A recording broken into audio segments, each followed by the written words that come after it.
So you're stuck with me again, but only for a few minutes because I want to give most of the time now to Anja. But this was the inspiration for this session. When I came to Tonda and said that I wanted to do this, it's not really rolling, but it's seeing people scrolling through media without really stopping to think about it, without really pausing to read, to reflect. That's not something new. That's fast and slow media are not new. I've got two kids. I've got two daughters, 4 years apart. One of them was a Sesame Street kid. She needed the pace of Sesame Street. She really responded to the quick pace. The other was a Mr. Rogers kid. She just could not take Sesame Street. It was too much for her. She needed this nice, slow, leisurely pace. So this idea that kids need both fast and slow, or different kids need different things, is not really new. But what's changed now? This is from Dubit's trends research, and this is the US research specifically. We ask kids open-ended questions about what they're watching, what they're playing with, what they're reading, what they're listening to. We do it open-ended so that we're not feeding them a list of, do you know this one? Do you know this one? But instead, we want to get what's really on their minds, what they're doing. You can see that over the last 4 years, the number of separate brands that they mention has gone from 788 to 1,114, and the percent, and some of those are mega brands. It's the Paw Patrols, it's the Legos, it's the YouTubes that really are in almost every kid's list. But what's fascinating is just how many other passion brands there are out there. How they may only attract a few kids in our survey, but they really mean a lot to those kids. But mostly what I want you to take from that is they are exposed on a daily basis to so many brands that are all appealing for their attention. Some other statistics, and this one got messed up as well. 300 hours of video uploaded every minute to YouTube. 95 million Instagram uploads per day. I don't have the slide in front of me, so I can't remember exactly the Snapchat numbers. But you can just see there is so much coming at them all at once. So in that environment, Vibranium is not the most valuable commodity in the universe. It's attention. If you can get kids' attention, if you can get them to focus on what you're offering them, that is an incredibly valuable thing that everyone is seeking right now. But what we're finding in our research is they don't, you hear a lot of people say, oh, kids, they have no attention span these days. They're just going from this to that. It's not like when I was a kid. We had attention. It's not that. Kids will sit down and watch Frozen start to finish, maybe even 2 or 3 times. Kids will devote themselves, watch a child playing Minecraft who's really into it. They'll go on for hours playing it. They make faster decisions, is what we're finding. They evaluate whether something is right for them, and they bomb out of it quickly if it's not right for them. But we're starting to see some interesting evidence that slow and steady may be winning here. YouTube is seeing an increase of about, substantial increase in the amount of time that users are spending on their smartphones watching things. The recommendations get longer.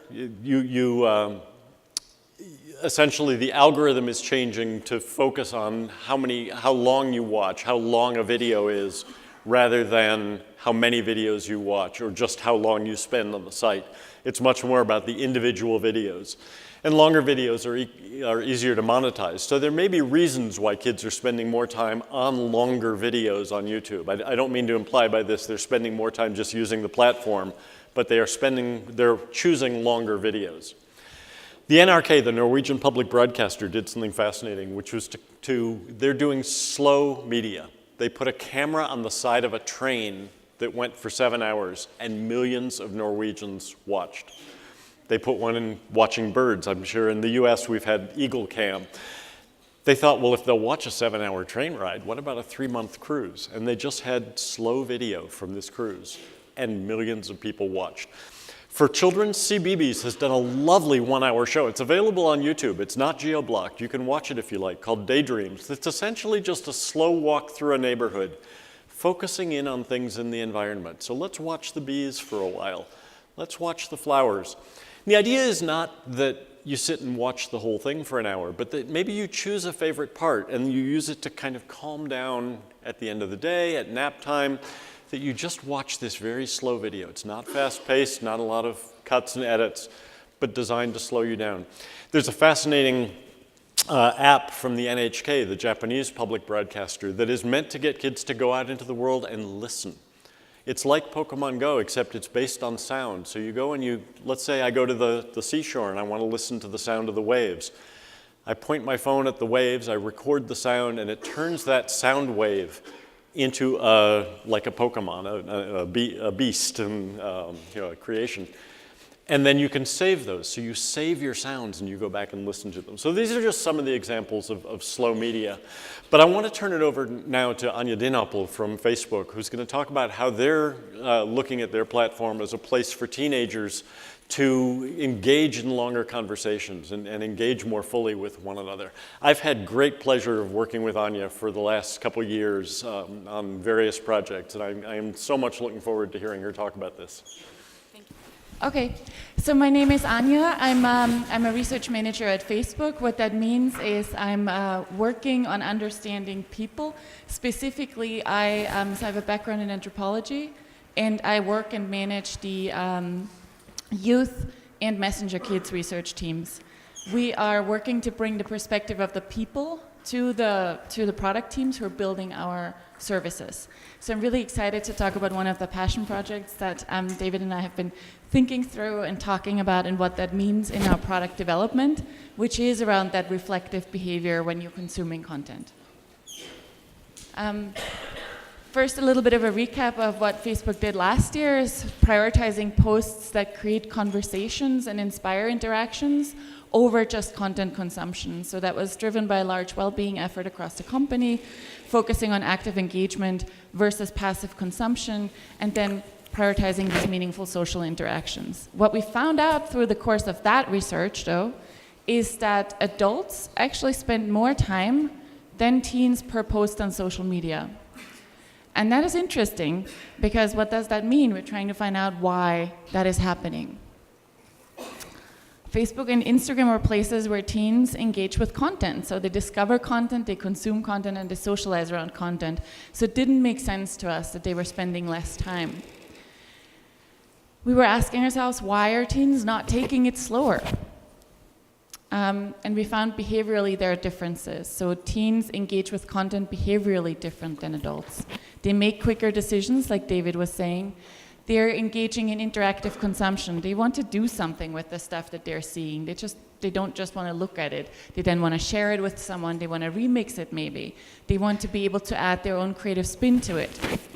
They want to engage in something with each other, so collaboratively. They don't just want to do something on their own. It's a little bit boring for small pieces of content. If I see a funny video and then I'm laughing about it, but I don't have anybody to share it with, that's not enough for them. So that's behaviorally different. What we were then asking ourselves, well, okay, so those are the different behaviors, but what are actually teens, what are they trying to accomplish? Why are they engaging with content at all on social media? What are the reasons? This is taken from Emily Weinstein's research, which is there are 4 basic motivations for teens, and they can end up in a slow versus a fast consumption pace. So interest-driven exploration we want to foster inspiration and not distress. Distress often goes hand in hand with quicker consumption. Relational interactions, we want to foster closeness and not disconnection. Self-expression, affirmation, not getting judged, and browsing, entertainment, admiration, and not boredom or envy. So those were important things for us to keep in mind. The other important takeaway was, let's not focus on time or slow consumption or fast consumption or time spent, but let's focus on the motivations. And if we're fulfilling the motivations correctly, then we have a better shot at actually delivering value in our products. How that turned out for us is to say it's a rabbit hole, not a whack-a-mole. Like David was saying earlier, we can see teens all the time. We also see kids all the time engaging for long, long periods of time with their favorite game, with their favorite music videos, with their favorite contents. When they're getting uncomfortable, is when they're seeing a lot of different things that they feel like they're missing out on stuff or they have to keep track of. But when they get lost in something that they're interested in, when they're feeling like they're learning, they're creatively engaged, that's when they're feeling happier in the sort of from the intent-driven perspective that we're looking at from our research. So it's important for us to provide them design affordances that allow them or that give them the affordance in order to actually be able to explore and go down that rabbit hole and not just feel like they have to keep up with a lot of different things that are coming at them and that force them to make these decisions so quickly. We have some product decisions that are behaviorally based, which are these newsfeed preferences. You can see people first, so you never feel like you're missing out on stuff, so that reduces that whack-a-mole. We give information that, hey, you've seen everything there is to see right now. You're all caught up on Instagram, so you don't have to keep going. You're not missing out on anything. Deferred consumption, hey, if you don't have time right now, rather than just look at it something really, really quickly, why don't you save it for later and actually take a look at it afterwards? We have Instagram Explore, which offers particularly lots of younger people utilizing Explore a lot, where they're able to really go down that rabbit hole, try to understand what else is there in nature, what's there in animals. This is something that's more personalized, where I'm going to find more value than if it was just broadcast for everybody. These are relational interactions. So this is from Messenger Kids. Messenger Kids is an app that was launched in December of 2017. It is a COPPA compliant app for kids under 13. And in it, we're trying to provide the opportunity to collaboratively create. So I'm going to try to play that video. Let's hope it works. You see these people, they have to work on building a hamburger together. So one person does one thing, you have to wait for the other person to make their decision. Do they want now barbecue sauce or mustard? And then it gets on there.